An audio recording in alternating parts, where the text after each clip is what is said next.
Welcome to this tutorial for PolyPin. In this video we're going to take a closer look at the LaunchPad version of PolyPin and how the LaunchPad is integrated with the device. I'm using the LaunchPad Mini, but you can use the original LaunchPad or the LaunchPad S. There is going to be an update coming out for the LaunchPad Pro soon, so keep an eye out for that. So there's a few videos already going through the different areas of PolyPin. So this is really just to show how you can use the LaunchPad to control it. First thing you'll need to do is select LaunchPad in your global control section, click the button to refresh the menu and choose the LaunchPad. You'll need to make sure LaunchPad is obviously selected in your Live's MIDI preferences. You'll see a green light flash. If you see a red light, then that means you're using the incorrect control surface for this version of the device. Once you've selected, you'll need to switch to User 2. And the User 2 mode lets you control PolyPin. You can have multiple PolyPin devices across different tracks, and when you switch to a different track, it will update itself and it will focus on the PolyPin on the track that you have selected. So I've got some sequencers programmed in PolyPin, and they're all feeding some of the cells in a drum rack over here. To use the LaunchPad to trigger them, we can play live, and if we want to use the right buttons essentially are the arm buttons. Now the arm buttons let you do two things. They can either arm a track, which means it will wait for the next bar before it begins the sequence, and you can also turn a sequence off. If you want to bring in a sequence whenever you press a pad, you'll need to make sure that the sequences are in snap mode.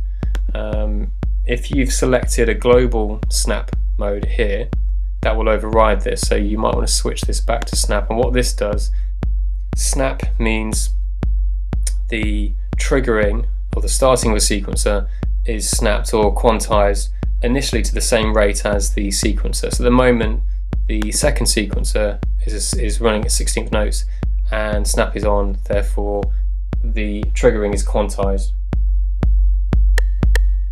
And it means we can re-trigger now with this bottom pad, and it's quantized to 16th notes. Choosing a different value here will override this. So if we chose half bar, re-triggering would wait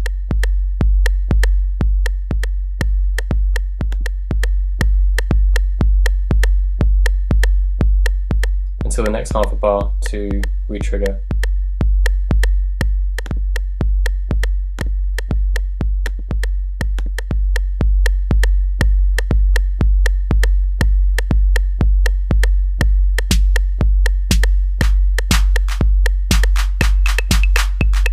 Okay, we also have access to the accelerators. So the accelerators speed up or slow down the sequence. By default they're on lock.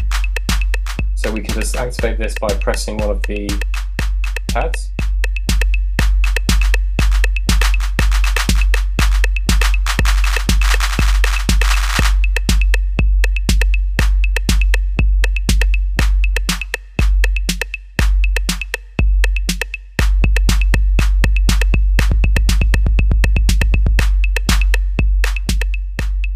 Okay, you can also choose whether a sequencer is in loop mode or not. So loop mode means that it's just running around in a loop. If you were to turn loop off for the kick, it would stop and you would have to keep re-triggering it.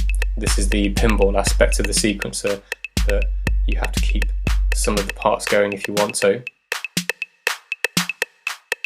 Now if you want to change that live, holding down User 2 lets you toggle whether loop is off or on.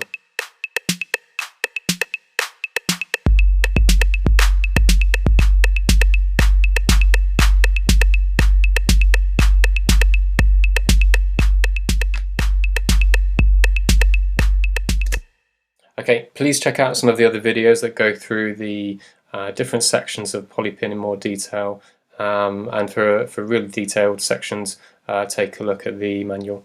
Thank you.